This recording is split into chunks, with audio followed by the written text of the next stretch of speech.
আল ইসলাম বা শাহাদাত জঙ্গি সংগঠনের সঙ্গে যোগাযোগের অভিযোগে ফের গ্রেফতার। এবার চেন্নাই থেকে ধৃত মঙ্গলকোটের যুবক। এই নিয়ে গত এক সপ্তাহে ৩ জনকে গ্রেফতার করা হলো। গ্রেফতার করলো এসটিএফ।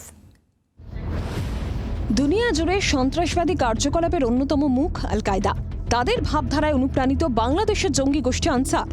তাদের নেতাদের হাত ধরেই জন্ম আল ইসলাম বা শাহাদাত নামে জঙ্গি গোষ্ঠীর। গত 25শে জুন বাংলায় সেই শাহাদাতের অন্যতম মাথা মোহাম্মদ হাবিবুল্লাহকে কাঁকসার বাড়ি থেকে গ্রেফতার করেছিল এসটিএফ। তার পরদিনই শাহাদাতের সদস্য সন্দেহে গাইঘাটা থেকে গ্রেফতার করা হয় হারেদ শেখ নামে এক যুবককে।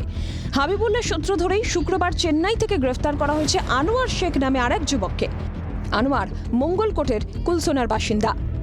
কালকে হঠাৎ ফোন করেছে বিকাল 5টায়, ওই লোকগুনায় যে ফোন করে বলছে যে তোমার স্বামীকে আমরা ধরে নিয়ে চললাম। আমার স্বামী কিছুই করে নাই, ওই সব কিছু করে নেবো।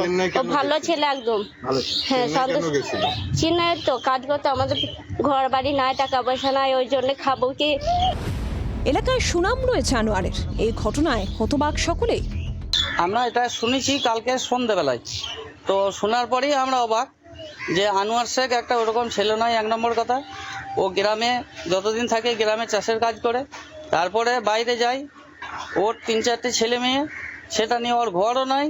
ও খেটে খুঁটে এনে সংসারটা চালায়। পরিবারের দাবি আনোয়ার চেন্নাইয়ে একটি লন্ড্রিতে কাজ করতেন। তবে এসটিএফ এর দাবি এলাকায় ঘুরে ঘুরে জঙ্গি সংগঠনের কাজ করত আনোয়ার। দুর্গাপুর থেকে চিত্তরঞ্জন দাসের রিপোর্ট, জি 24 ঘন্টা। বাংলার আওয়াজ, বাঙালির আবেগ, জি 24 ঘন্টা।